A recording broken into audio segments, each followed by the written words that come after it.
buenos días. Todavía falta unos minutos. Estamos a un mes de la Navidad. ¿Cómo van los preparativos? ¿Sí? Bien. Los que son ordenados ya tienen todo bajo control, ¿sí o no? El árbol, ¿no? Los regalos. Aprovecharon ayer, seguro. ¿Sí? ¿Qué tal el tráfico ayer, verdad? Aprovecharon. Yo siempre compro mis regalos en enero porque ahí está más barato. No, mentira, mentira. Pero no te olvides, familia, lo que más tus hijos, en general, tus seres queridos, les puedes dejar como un mejor regalo es buen ejemplo.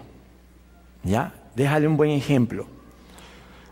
Cuando tus hijos tienen un buen ejemplo, o tú como esposo estás dando un buen ejemplo a tu esposa, vas a ver que eso es tremenda bendición que les va a ayudar para muchas necesidades. También queremos recordarles que el día de la asamblea, ponlo por favor, el sábado 15 es asamblea anual y tenemos también elección de diáconos. Después de cada 2 años renovamos nuestro consejo administrativo. Por favor, acérquense los que son miembros de la iglesia, los que pertenecen a la membresía, acérquense a Giovanna, vean si están en la lista de activos, porque según nuestros estatutos tenemos que nombrar desde ahorita ya algunos candidatos, tenemos que nominar candidatos, es el término exacto, ¿no? Entonces, para poder cumplir con nuestra vida de iglesia como institución, les pido por favor que no se olviden de ir. Quizás voy a pedir después en qué porcentaje estamos, pero estábamos bajos la semana pasada. Estábamos en algo de 20%, así que eso les quería anunciar. Es a las 5 de la tarde, el sábado 15 a las 5. Pueden acercarse a Giovanna si quieren más información, más detallada, con Giovanna, por favor, para que puedan oír y también tener la información. ¿Ya? Vamos a orar para comenzar. Gracias, Señor, esta oportunidad que nos das es especial, porque pasar tiempo como familia tuya, alabándote, Señor, engrandeciendo tu nombre.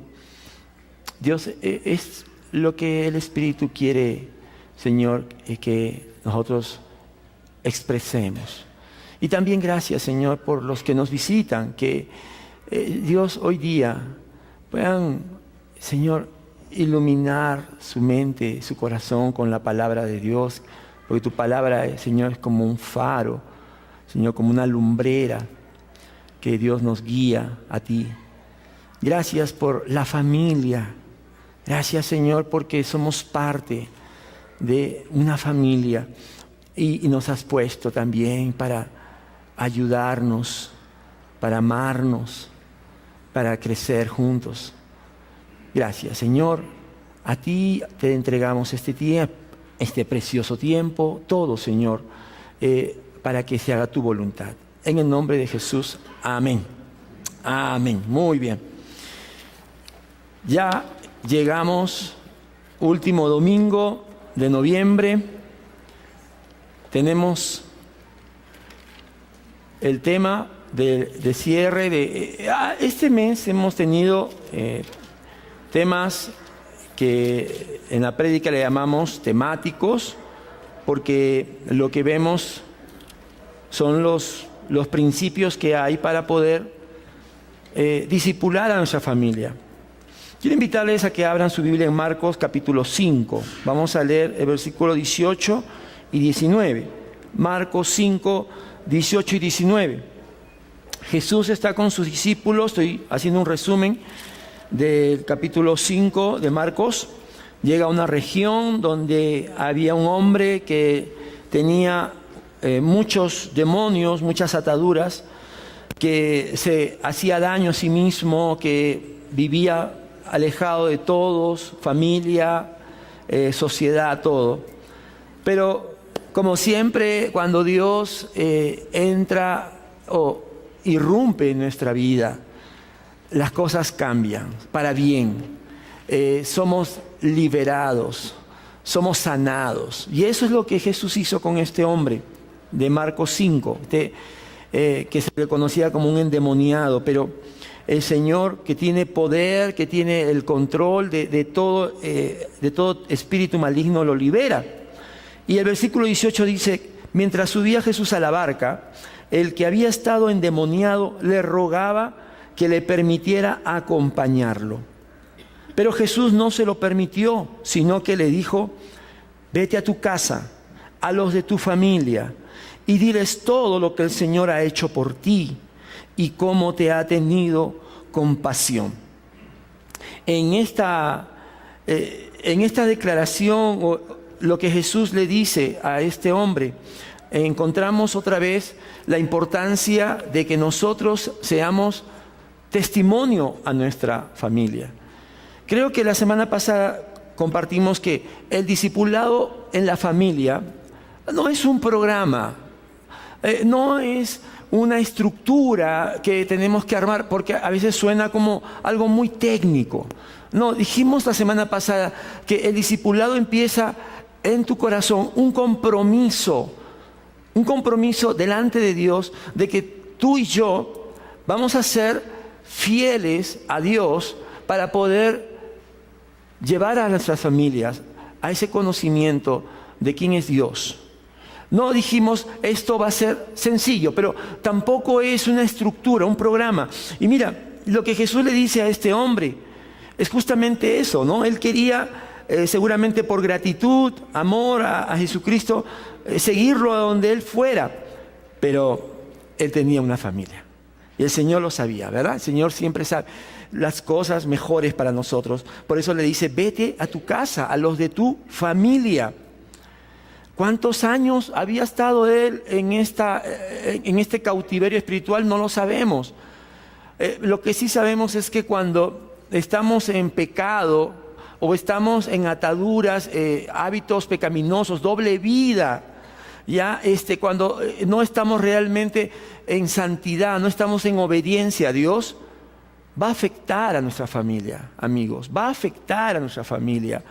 No creas que es algo que, bueno, es mi decisión, yo he decidido vivir así, y no. Eso no es realidad, es más bien tapar el sol con un dedo. Por eso el Señor dice: vete a los de tu casa, a los de tu familia. Ellos necesitan ver lo que ahora eres libre, ¿no?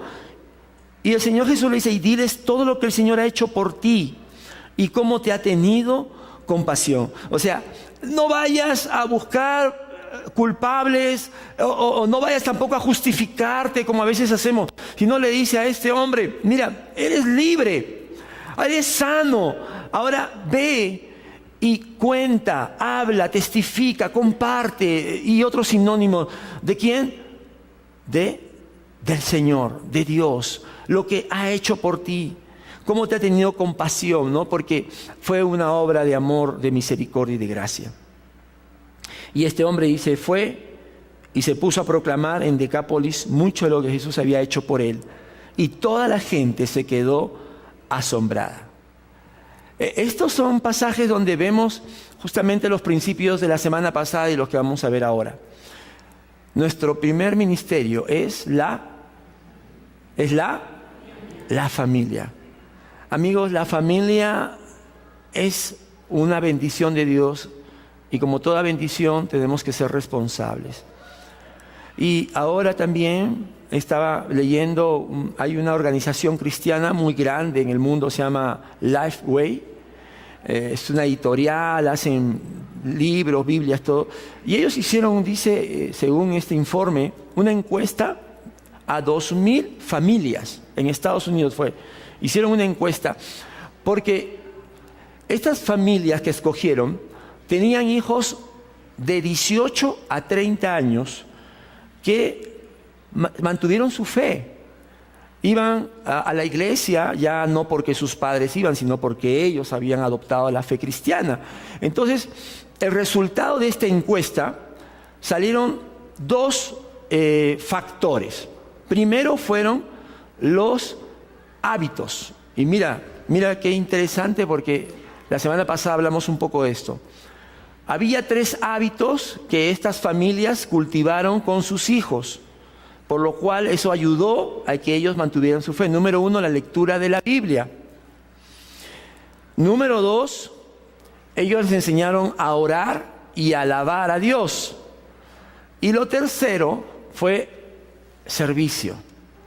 Desde pequeños los involucraron. No era simplemente vamos a la iglesia a escuchar y luego que recibimos nos vamos, sino ellos empezaron también a hacer pequeños actos de servicio. Ese fue el primer factor, los hábitos que de pequeño fueron enseñados. Y el segundo factor que salió en esta encuesta, estudio de Lifeway, fue el ejemplo. El papá no le decía, anda con tu mamá para que te lea la historia de David y Goliat. No. Él se sentaba y le contaba la historia al hijo, ¿no? O si no, si tenían que hacer algo juntos en la iglesia, él no se iba rápido o ella no se iba y decía, lo siento, ya está su desayuno por ahí. Tengo que irme a la iglesia para servir a mi Señor. No me sean de tropiezo ustedes. No. Al contrario, les animaban, ¿no? Eran creativos para, oye, mira, justamente están pidiendo jóvenes para pintar, qué sé yo, no estoy inventando, pero la idea es que los insertaron y lo hacían con ellos. Y eso es lo que hemos visto en esta mañana, ¿verdad? ¿Usted ha visto algo diferente en el programa? ¿No vio familias? ¿No? Y esa es la idea, ¿no? Como dijo José, yo y mi casa serviremos al Señor. Irlos involucrando. Esta es la edad, papás, esta es la edad donde tú eres Superman, ¿no? Si eres hombre y si eres mujer, tú eres Wonder Woman, ¿ya? Entonces, te admiran. ¿Y qué hacen? Siguen tu ejemplo. Y esta encuesta me animó mucho, ¿no? Porque estamos encaminados, hermanos. Yo vi una ecuación, ¿no? E al cuadrado. O sea, discipulado es la enseñanza por el ejemplo. La enseñanza por el ejemplo es la enseñanza de vida, es la enseñanza que mis hijos ven. No es la enseñanza verbal, no es la enseñanza directiva, haz, tienes que, no. Mírame y aprende. Ese es lo que vemos también en la Biblia. El discipulado, amigos, no depende de habilidades. Tú dirás, yo no sé mucho de Biblia, pastor, por eso no lo puedo hacer, o no soy muy hábil en otras cosas. No depende de habilidades, sino de que tu familia, y recuerda, cuando hablo familia, padres, hermanos, tíos, familia en general, puedan ver la gran transformación que Dios obra en ti y en mí, por la fe y obediencia a su palabra. Sabes que Jesucristo tuvo una familia. Jesucristo tuvo madre, padre y tuvo, según la Biblia, varios hermanos. Y me llama la atención que cuando Jesucristo ya muere por nuestros pecados y asciende a la diestra del Padre, sus hermanos que no creían en Él, como Santiago, el autor de la epístola que usted tiene acá, ese es hermano de Jesús, Santiago. Él no creía en Él. Pero sin embargo, Jesucristo, aún con sus discípulos, seguía dando ejemplo a su familia. Ejemplo. Esa transformación que Dios hace es lo que es un principio espiritual tremendo que queremos rescatar. Por eso vamos a discipular, pero no nos distraigamos en estrategias, o quizás tú estás pensando, hoy necesito un buen material, una buena capacitación. Ahora les voy a dar una noticia acerca de una capacitación, pero esas son herramientas. Lo principal es lo que estamos diciendo ahorita, los principios, por ejemplo, del compromiso, de que ellos puedan percibir a través de tu ejemplo lo que Dios hace. Discipular con la autoridad de Cristo es lo que el Señor nos está mostrando. Discipular con la autoridad que tenemos por obedecer a la palabra de Dios. Miren Mateo 7, 28, 29. Dijimos que los principios para el discipulado de la familia son los principios que Jesús usó para sus discípulos. Y en Mateo dice, cuando Jesús terminó de decir estas cosas, las multitudes se asombraron de su enseñanza porque les enseñaba como quien tenía autoridad y no como los maestros de la ley. Las multitudes se asombraban de la enseñanza de Jesús porque enseñaba como quien tenía autoridad. Esa autoridad de Jesucristo no la tenían los maestros de la ley. La gente no veía la autoridad en los maestros de la ley. En los maestros de la ley podía haber conocimiento, podía haber alguna experiencia, quizás en la parte educativa, pero no había la autoridad. ¿Por qué? Porque Jesucristo enseñaba con verdad de Dios y con su propia vida. Con su propia vida. Mira lo que dice la palabra eusosía en griego, que se ha traducido como autoridad, también en la Biblia se traduce como privilegio, potestad, uno que tiene control. Uno que tiene control. Si nosotros estamos entendiendo qué está diciendo en esta mañana, esta parte de la prédica, está diciendo que Jesucristo tenía control, sabía de qué estaba hablando. Por lo tanto, su enseñanza era verdad, porque Él sabía que era cierto, que Dios cumplía esa verdad. Él la mostraba en su propia vida, la había experimentado. No es que era la teoría que Él sabía, Él la encarnaba, porque es la verdad encarnada. Esta palabra autoridad está en muchas partes de la Biblia. Por ejemplo, Pablo le dice a Tito, esto es lo que debes enseñar. Exhorta y reprende con toda autoridad, que nadie te menosprecie.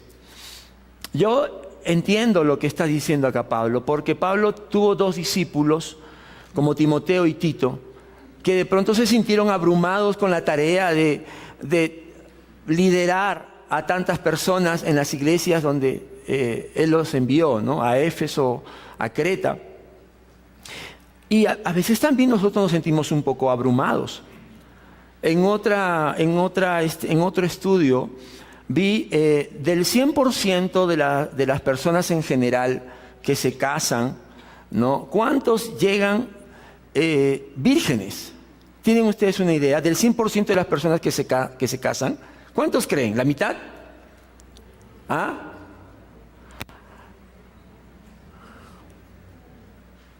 Es bien bajo el índice. No llega ni al 5%. El otro 95% ya viene con experiencia sexual al matrimonio. ¿Y sabes qué pasa a veces?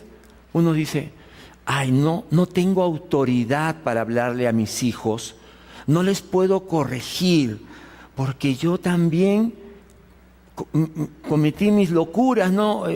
Y ¿sabes qué? Ahí estás engañado. Porque si tú has recibido a Jesucristo en tu corazón, eres una nueva criatura. Las cosas viejas pasaron, todo es hecho nuevo. Y si tú estás viviendo bajo la autoridad de la palabra, tienes autoridad espiritual. Amén. Tienes autoridad para hablarle a tus hijos. No porque no te equivocaste, sino porque sabes de qué estás hablando. Reconoces tus errores y puedes entonces aconsejarle de la manera correcta, porque estás basado en la palabra de Dios. Por eso Pablo le dice a Tito, esto es lo que debes enseñar. Esta palabra sí funciona, es 100% certera. Exhorta y reprende con toda autoridad. Otra vez la palabra exusía. Que nadie te menosprecie. Y mira que en el tiempo de Jesucristo habían muchos religiosos. Y he puesto ahí en la hojita, cuidado, porque el ser religioso no nos da autoridad espiritual. Los religiosos en la época de Jesús ayunaban, hacían largas oraciones, enseñaban, pero no tenían la vida en obediencia a Dios. No tenían el ejemplo que Jesús sí tenía. Y por eso Jesús en Mateo 21, 23, mira qué duro fue, pero era necesario para poder ayudar a los demás que miraban y pensaban que esa era la manera correcta de poder influenciar en otros. Jesús entró en el templo y mientras enseñaba, se le acercaban los jefes de los sacerdotes y los ancianos del pueblo. ¿Con qué autoridad haces esto?, lo interrogaron. ¿Quién te dio esa autoridad? Jesucristo había hecho la purificación del templo en el contexto de estas palabras. Y cuando Él va al templo, ya una vez que lo ha purificado y se pone a enseñar, los líderes dijeron, ¿qué autoridad tienes para hacer esto? Y mira lo que Jesús en Mateo 23, 15 les dice a ellos. Ay de ustedes, maestros de la ley y fariseos hipócritas. Recorren tierra y mar para ganar un solo adepto. Y cuando lo han logrado, lo hacen 2 veces más merecedor del infierno que ustedes. Lo que Jesús está diciendo acá tiene valor y tiene mucha importancia para hoy, para nuestro discipulado y para nuestro ministerio familiar. Si yo solamente veo la religión como una manera sencilla de poder ganarme el favor de Dios y hago el mínimo esfuerzo para lograr ese favor de Dios, lo que estoy haciendo es endurecer el corazón de mis seres amados. Mira, si tú dices, bueno, en el tipo de Jesús, por ejemplo, mucha gente como los romanos pensaban que haciéndose judío, ya se ganaban el cielo, una cosa así, ¿no? Y hay gente que dice, bueno, yo puedo a través de venir a la iglesia, no, ya con eso estoy bien con Dios. No, entonces vienen a la iglesia, escuchan y van a su casa, pero en su casa no hay transformación, no hay ejemplo. Siguen tratando mal a la esposa, o los hijos siguen, ay papá, no me molestes, ¿no? Pero sin embargo están en la reunión de jóvenes. Entonces, eso se llama religiosidad. Eso no se llama ser espiritual, se llama ser levadura.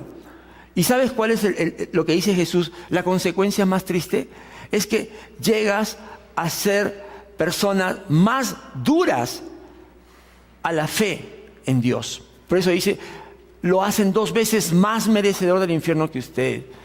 Y eso es lo que está pasando. Pues digo, este es actual.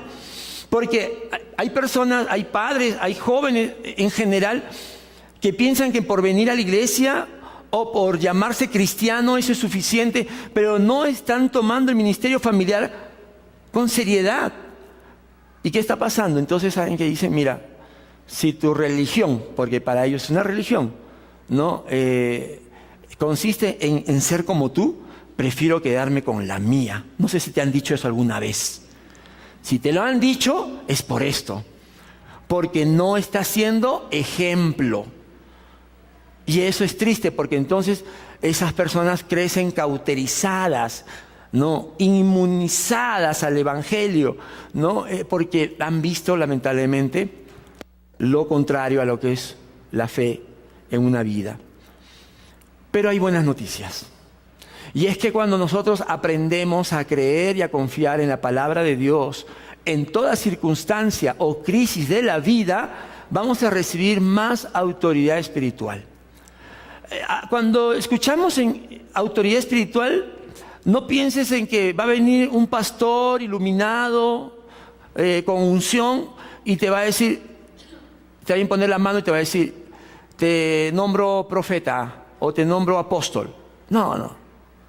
La autoridad que vemos en la Biblia es a través de la obediencia a la palabra de Dios. Esa unción del Espíritu Santo, esa vida espiritual que impacta, que de pronto cambia toda la atmósfera, no viene por cosas místicas, viene por algo bien sencillo. Señor, te creo, Señor, voy a confiar en lo que dice tu palabra y lo voy a hacer. Y eso hace que tú y yo tengamos más autoridad espiritual, aunque no hayas pasado por un seminario, aunque no hayas tenido quizás el mejor de las juventudes y tú dices, ay pastor, yo me equivoqué mucho. No importa, eres nueva creación y ahora las cosas viejas pasaron y ahora con la obediencia a la palabra puedes recibir más y más autoridad espiritual. Amén. Mira, esto es maravilloso. Jesús dice en Apocalipsis 2:26 a una de las iglesias de Asia Menor, que justamente su problema era problemas de inmoralidad, mala doctrina. Al que salga vencedor y cumpla mi voluntad hasta el fin, le daré autoridad sobre las naciones. Jesucristo promete que aquellos que están resistiendo la inmoralidad de su tiempo, ese es el contexto de este mensaje, y cumpla su voluntad, o sea, realmente vive en obediencia, le dará autoridad. Y una vez más la palabra exusía está ahí.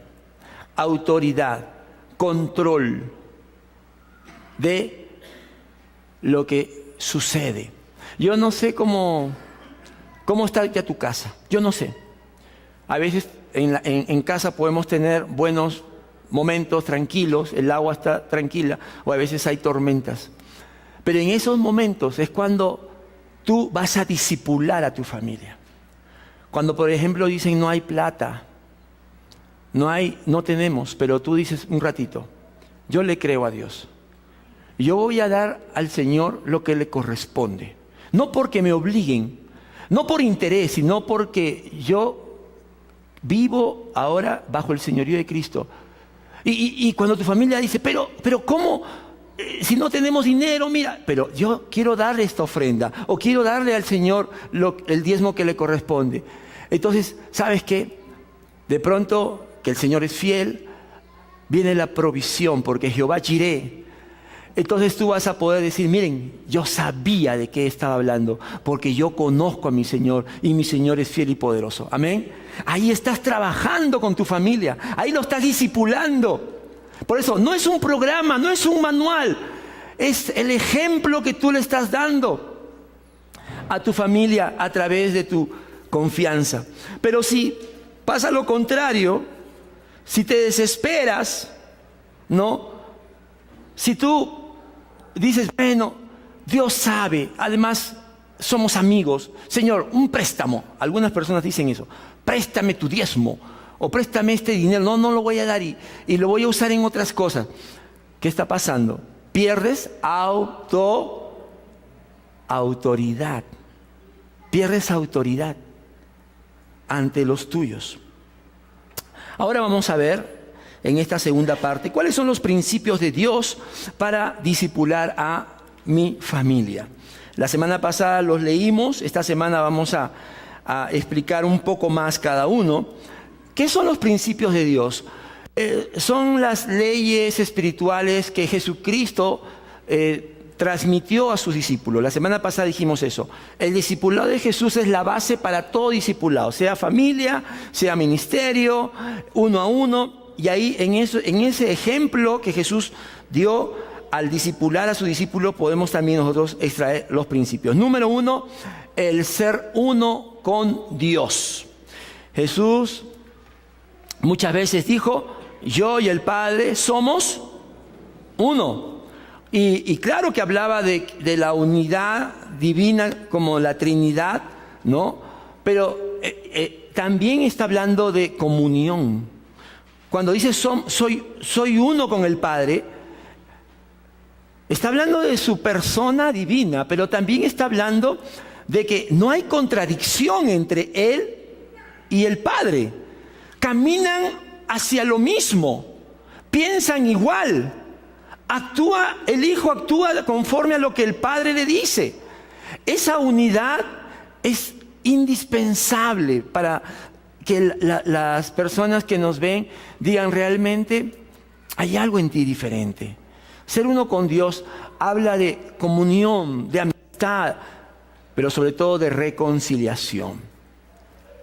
Porque no podemos nosotros ser uno con Dios y tener amistad con Él sino es a través de Jesucristo, a través de la sangre de Jesucristo. El sacrificio que Jesucristo hizo en la cruz es lo que nos da reconciliación.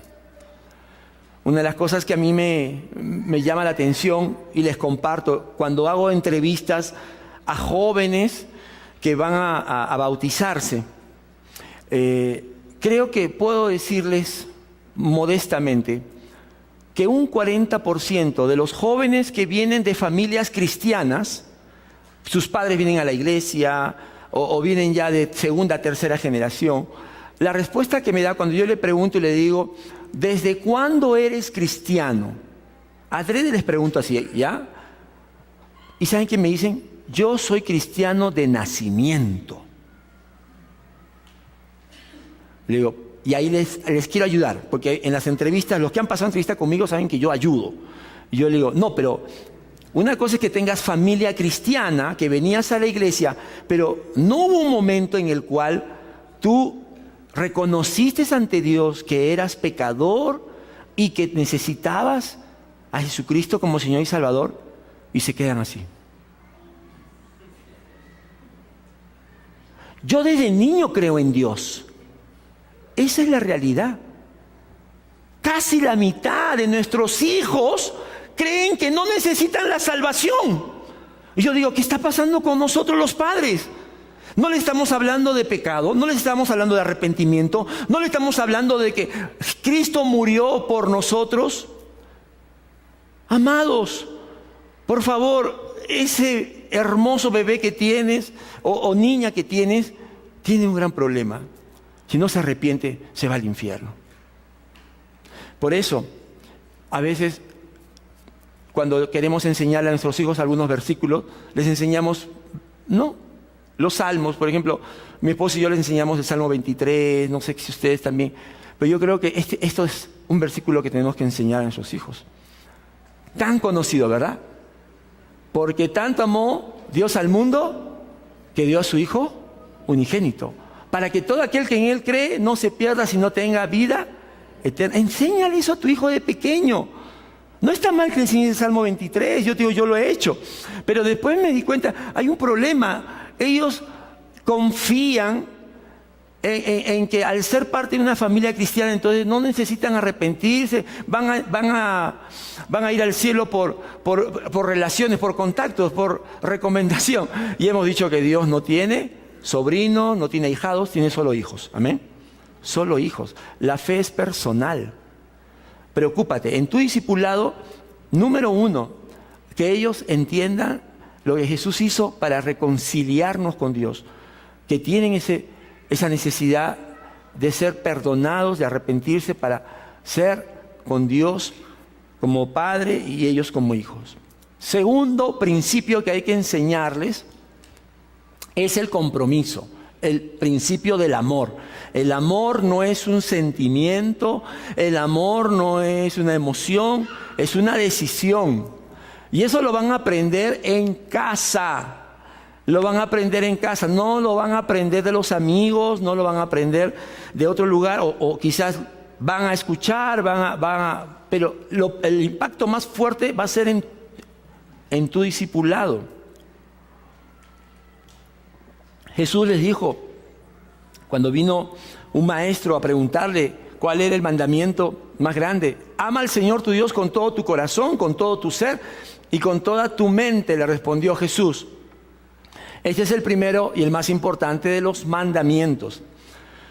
Si hay algo que yo recomiendo a los papás es que desde pequeños o también cuando sean grandes, no traten a Jesús como una religión, una filosofía, sino como una persona. Amar al Señor tu Dios, amar a la persona de Dios. Y es amas con todo tu corazón, o sea, Él está en todo tu ser, en toda tu personalidad,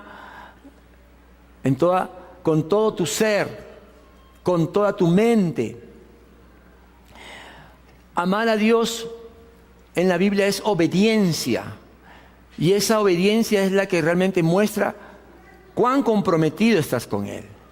Pero el segundo dice, se parece a este, ama a tu prójimo como a ti mismo. Es decir que el que ama a Dios Como dice Juan, en primera de Juan capítulo 4, pues tiene que amar a su prójimo, porque a Dios no lo ve y al prójimo sí. Y eso es algo que también nosotros tenemos que reflejar en nuestra vida cristiana. Yo estoy comprometido contigo pase lo que pase. Mira, hagas lo que hagas, yo te seguiré amando.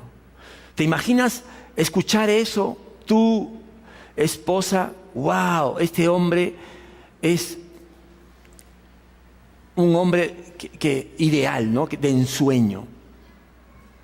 ¿Te imaginas que tus hijos escuchen eso? Uf, es algo tan terapéutico, sana. Pero uno a veces dice, no, pero ¿cómo le voy a decir eso? Ahí viene el temor, ¿no? Lo que hemos cantado, ¿no? A veces viene un poco de temor, dice, ¿cómo le voy a decir eso? ¿Se va a aprovechar de mí? No, un momentito. Mira, Dios ha declarado su amor a ti, a mí, por medio de Cristo. Y el amor de Dios cubre multitud de pecados. El amor de Dios es sufrido. Sí, cuando tú dices eso, vas a correr un riesgo, quizás se pueden aprovechar, pero es el riesgo por amar como Dios nos ama. Amén. Es el riesgo de amar como Dios nos ama. El día viernes en la reunión de matrimonios hubo una pregunta muy interesante. Alguien dijo, yo conozco una pareja que ya tienen años de casado, no son creyentes, pero se llevan muy bien, ¿no? Los vemos al menos ellos tienen una buena imagen, ¿no? De ser personas que, aunque no conocen a Dios, es un buen matrimonio. A lo mejor tú conoces gente así. Entonces vimos Primera de Juan 4:10, donde dice, en esto consiste el amor. No en que nosotros hayamos amado a Dios primero, sino que Él nos amó al enviar a su Hijo Jesucristo. Y yo le dije, mira, con todo respeto, pero las personas que no conocen a Jesucristo, acá dice la Biblia, no conocen el amor. Entonces, ¿esa relación en qué se basa? No sé. Se basará en muchas cosas, respeto, consideración, no sé. Pero solamente conocemos el amor a través del sacrificio de Jesucristo. Y ese amor que ha sido derramado por el Espíritu Santo en nuestros corazones es el que tenemos que dar a nuestro prójimo, a nuestra familia. Es con el que amamos a Dios. Por eso el principio del amor es importantísimo. Compromiso. Pase lo que pase, te amaré. Porque no depende de qué haces, sino de quién eres para mí. El tercer principio es el principio de la sujeción, que nos habla de orden y obediencia. Porque tenemos que enseñar también que todos estamos sujetos a una autoridad. Nosotros a Dios, y en familia también tenemos autoridades. Jesucristo dijo en Mateo 11, 29 al 30, dijo, carguen con mi yugo y aprendan de mí, pues yo soy apacible y humilde de corazón, y encontrarán descanso para su alma, porque mi yugo es suave y mi carga es ligera. Esta fue una declaración que Jesús hizo y que es bien conocida cuando dice, venid a mí, todos los que estén trabajados y cargados. ¿Y a quiénes está invitando Jesús? Justamente aquellos que buscaban en una religión, buscaban hallar descanso a su alma, descanso espiritual. Entonces Jesús dice, ven a mí, otra vez, soy una persona, tengo una relación conmigo, tengo una relación personal conmigo. Y le dice, carguen con mi yugo. Es decir, Jesús tenía un yugo. Y Él invita a los que quieren esa paz, esa reconciliación, lleva mi yugo. El yugo que Jesús llevó es el yugo de la obediencia al Padre. En Hebreos capítulo 5 dice que siendo hijo, aunque era hijo, Él aprendió a obedecer por cuanto padeció. El yugo de Jesucristo es el yugo que toda persona tiene que llevar si quiere encontrar ese descanso, esa paz con Dios. Es la obediencia. Es la obediencia. Tú sabes que ahora mucho se habla de libertad, ¿verdad? Esta sociedad mucho reclama libertad. Y para la sociedad que no cree en los principios de Dios, libertad es no tener ningún yugo, no tener ninguna autoridad encima, hacer lo que yo quiera. ¿Verdadero o falso? Ese es el concepto de la libertad del hombre natural. Inclusive por eso, autores como Nietzsche ha dicho, no, ya Dios ha muerto, Dios ya fue, para que el hombre sea libre. Jesucristo dice, ¿quieres libertad? ¿Quieres libertad de tus pecados, de tus fracasos? ¿Quieres ser libre? ¿Quieres ser sano de todo eso que para ti es un lastre? Sujétate a mí. En la Biblia, la libertad, el hombre libre es un hombre que está sujeto a la autoridad de Dios y de Jesucristo. Amén. ¿Cuál es tu concepto de libertad? Por eso el Señor dice, carga con mi yugo, aprende de mí, yo soy apacible y humilde de corazón, y encontrarán ese descanso que tanto quieren, que solo lo puedo dar yo. Mi yugo es suave y mi carga es liviana. ¿Por qué el Señor dice que mi yugo es suave y mi carga es liviana? Porque ¿sabes qué? Nosotros no vamos a llevar el yugo de nuestros pecados. ¿Quién llevó ese yugo? Jesucristo. En la cruz, Él pagó por esa condenación eterna. Él llevó la ira de Dios. Por eso, ahora, ¿cuál es nuestro yugo? Lo que tenemos que hacer es obedecer lo que dice la palabra. Y el apóstol Juan dice, y no son gravosos. Los mandamientos de Dios se pueden hacer. Porque como buen padre, Él sabe lo que podemos y lo que no podemos. Amén. Entonces, por eso el Señor dice, mi yugo es suave. No, tú no llevaste la ira de Dios. Yo lo llevé por ti. Pero tu yugo es obedecer, sujetarte. Y eso en casa se enseña también. Cuando tú mismo te sujetas como cabeza a Dios. Cuando tú respetas también, no se contradice. No es que papá dice una cosa, mamá dice esa cosa. No. Hay orden, hay sujeción. El otro principio es el de la ayuda mutua o el servicio. Jesucristo lavó los pies para dar ejemplo a sus discípulos y les dijo, si yo, el Señor y Maestro, les he lavado los pies, también ustedes deben lavarse los pies los unos a los otros. Les he puesto el ejemplo para que hagan lo mismo que yo he hecho con ustedes. El principio de la ayuda mutua, de que no solamente debo ser alguien que recibe amor o que recibe algún tipo de consideración, también tengo que darlo. Vemos lamentablemente que esto está pasando en algunas familias. Yo he escuchado, algunos dicen, hijo, tú no te preocupes de nada, tú solamente estudia, sácame buenas notas, hazme sentir orgulloso, cachorro, y lo demás yo me encargo. He escuchado eso. No creas, no he puesto micrófonos en tu casa, pero he escuchado eso. Y es como decir, ¿sabes qué estás diciendo? Estás creando un tremendo cerebro flojonazo. Porque entonces él dice, ya, ¿quién va a lavar mi ropa? Mamá. ¿Quién va a darme plata para salir? ¿Qué sé yo? Mi papá. Yo solamente tengo que dedicarme a estudiar. No, eso está mal. El Señor, lavando los pies. Y diciéndole, ustedes también deben lavarse los unos a los otros. Este es el ejemplo que les he dado. A veces creo que hay una idea de querer lograrme exitoso, realizarme a través de los éxitos de mi hijo. El famoso autor Séneca. Séneca era un educador griego. Y cuando a él le traían las personas traían a sus hijos a Séneca, Séneca decía, yo voy a prepararlo para la vida. Y a diferencia de los demás grandes pensadores, ¿qué hacía Séneca? Los llevaba al campo, a que aprendan a cazar, les enseñaba a construir casas, les enseñaba a coser su ropa, ¿te das cuenta? Y después de un tiempo le decía, acá está su hijo, está preparado para la vida. Y el hijo estaba pero preparado para esas cosas prácticas. Mira, te cuento algo.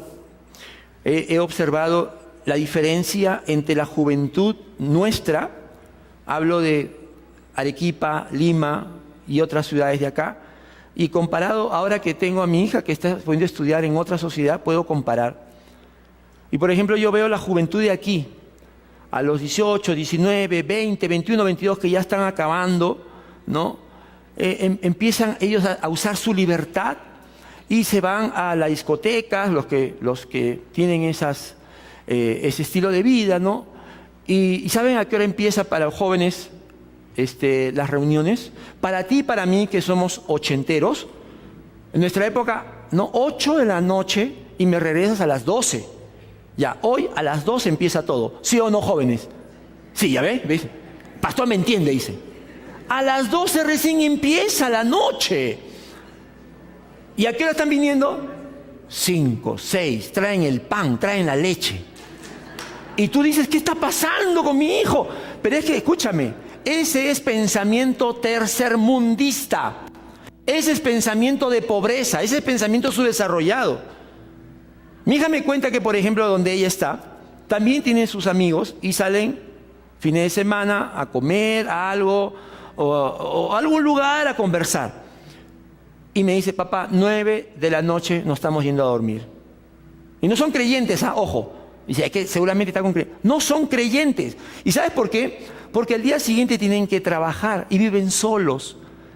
Y el día siguiente tienen responsabilidades. Y por lo tanto ellos dicen, siendo no creyentes, dicen, no puedo darme el lujo de amanecerme porque o me pierdo el trabajo o pueden pasar cosas, porque a los 16 años la mayoría dejó la casa. Y escúchame, la madurez viene por responsabilidad, no por privilegios. La madurez llega cuando asumimos responsabilidades, no cuando le das todo a tus hijos. En cambio nosotros a nuestros hijos le damos permiso, le lavamos la ropa, le tenemos la comida, le tenemos el alcacerse, todavía inclusive para la resaca. Y por eso es que él no se preocupa de nada, pues. Esa es la generación que estamos creando. No hay responsabilidad. No les das trabajo en casa. Sácame 20, campeón, y me voy a sentir orgulloso de ti. Por eso estamos como estamos. Enséñale a que haga las cosas que él debe hacer. No le hagas lo que él puede hacer. Eso es engreír. Alguien preguntó, pastor, ¿qué es engreír? Porque yo lo quiero mucho. Engreír es cuando tú haces algo que él puede hacer y lo haces tú. Es engreír. ¿Correcto? No te digo que no lo ayudes tampoco, A mí están mirando mal los jóvenes. No estoy diciendo eso, pero si él lo puede hacer, que lo haga. No se lo hagas tú. Y el último principio, aprender a tomar decisiones de fe y de compromiso. Hay una frase que Jesús decía, que los evangelistas ponen. Cada vez que Jesús iba a Jerusalén o se acercaba el tiempo de ir a la cruz, la frase que usan algunos evangelistas es afirmó su rostro. Y Jesús, yendo a Jerusalén, afirmó su rostro. ¿Qué significa afirmar el rostro? Significa convicción, determinación. Jesús sabía cuál era su propósito para el cual el Padre lo había puesto. Y él no tenía reparos, él no tenía dudas, él sabía, había venido a entregar su vida. Por eso aquí Juan recoge una de esas muchas declaraciones de Jesús, porque él no fue solamente que lo dijo una vez, lo dijo varias veces. He venido a dar mi vida, he venido a salvar lo que se ha perdido. Y mira acá dice, por eso me ama el Padre, porque entrego mi vida para volverla a recibirla. Nadie me la arrebatará, sino que yo la entrego por mi propia voluntad. Tengo autoridad, otra vez, exusía, para entregarla. Y tengo también autoridad para volver a recibirla. Este es el mandamiento que recibí de mi Padre. Mis hijos van a aprender cuán importante es Dios para su vida cuando me vean tomar este tipo de decisiones, como Jesucristo. Nunca titubeó, él sabía. tenía que morir para traer esta salvación tan grande. En una oportunidad Pedro le quiso hacer dudar. No, Señor, que tal cosa no acontezca. Y el Señor fue firme y le dijo: aléjate de mí, Satanás, porque pones las cosas en la mira de los hombres y no de Dios. Satanás es adversario en griego. Y esto es lo que finalmente, hermanos, tenemos que empezar a practicar. Tomar decisiones de fe. Hebreos dice que es la práctica, el ejercicio de entender lo bueno y lo malo. Cuando en una familia se empieza a tomar estas decisiones, quizás en el momento no te lo van a reconocer, te van a decir: estás loco, te lavaron el cerebro. Pero luego, mira, exusía, yo sé de qué te hablo. Eso va a impactar a tu familia. Yo recuerdo cuando Esteban conversó conmigo y nos invitaste para venir acá a servir. Yo estaba muy contento. Yo estaba feliz de verdad porque Dios puso en mi corazón un deseo de servir aquí. Pero yo te respondí inmediatamente o tomé tiempo. ¿Te acuerdas? Varios meses. Esteban empalagoso, me escribía. Y no, mentira, en el buen sentido. ¿Y cómo vas? ¿Y qué te está mostrando el Señor? Pero yo me demoré 9 meses, ¿sabes por qué? Porque yo me hubiese venido, si quería venir solo o con mi esposa. Pero yo tenía 2 hijos, tengo 2 hijos. Y yo quería que ellos vean lo que significa tomar decisiones de fe y de compromiso. Y recuerdo que cuando lancé por primera vez la idea, ¿qué cosa crees que me dijeron mis hijos? Que son santos, santísimos. Dijeron: vamos a conquistar Arequipa, papá. ¿Dijeron eso? ¡No! Acá están nuestros amigos. Acá hemos hecho nuestro futuro. Que se te ha metido un demonio. ¿Qué tienes? O sea, no lo entendieron. En serio. Y yo le compartí un poco eso a Esteban. Esteban, apóyame en oración, hay esto, hay lo otro. Pero finalmente, cuando Dios ya puso la decisión en mi corazón, y ya no dudé, afirmé mi rostro y le dije: chicos, nos vamos a ir. Gracias a Dios, que Dios es un Dios que, recuerda, dice que Él es el que le da nombre a todas las familias. La semana pasada vimos qué significa eso. La sustenta, la ha creado y la sustenta. Que tocó el corazón de mis hijos. Dijeron: está bien, papá, está bien, es el tiempo. También lo hemos observado en todos estos meses. Me acuerdo que en algún momento algunos hermanos míos, no sé si van a ver este video, pero ya sabe quiénes son, hermanos, mis hermanos, yo tengo 4 hermanos, me dijeron: estás loco, ¿qué estás haciendo allá? Pero yo afirmé mi rostro y no me arrepiento, es la mejor decisión que he tomado. Y yo sé que en un momento, tanto mis hijos como mis familiares van a ser impactados, no porque yo sea mejor, sino porque yo le creo a Dios y su palabra no vuelve vacía. ¿Amén? Pregunto, ¿y tú?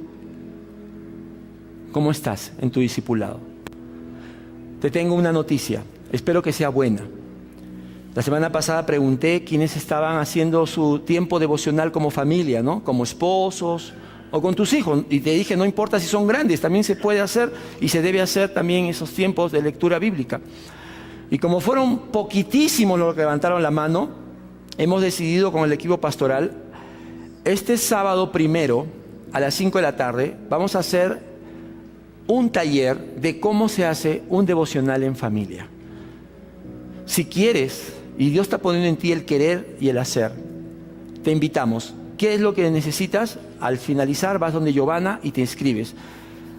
Te inscribes y nosotros te vamos a capacitar cómo se hace devocionales con niños pequeños, con adolescentes, con los hijos más grandes, con tu pareja, esposo, esposa, o con tu familia. Ahora que viene Navidad, ¿te imaginas? Vamos orando, hermanos. Que tú en Navidad, antes que todos se lancen sobre el pavo, tú dices: un ratito. Denme 10 minutos, porque quiero compartirles lo que es la Navidad para mí. Vamos a prepararnos. Y estás discipulando a tu familia. Por eso, este sábado, los que quieran, es invitación abierta para aquellos que ya no solamente quieren saber, sino quieren practicar. Estás aplicando toda la autoridad espiritual que Cristo te ha dado para ganar a tu familia para Dios. Te hemos dicho que esto no es una imposición de mano. No. Esto es obediencia, fidelidad a la palabra de Dios. Y espero que hoy el mensaje te haya animado. ¿Sabes qué? Dios muestra como un espejo nuestras imperfecciones, pero también Dios nos muestra la medicina que necesitamos. Y la medicina es Él, Jesucristo. Necesitamos su vida, necesitamos llenarnos de Dios, de Cristo, del Espíritu Santo. Y vas a ver, no va a ser inmediato quizás, no lo sé, Dios solo sabe. Quizás tome tiempo, pero hay autoridad en lo que Dios ha dicho. Sé de qué estoy hablando. Dios va a obrar en ti y en tu familia. Vamos a orar.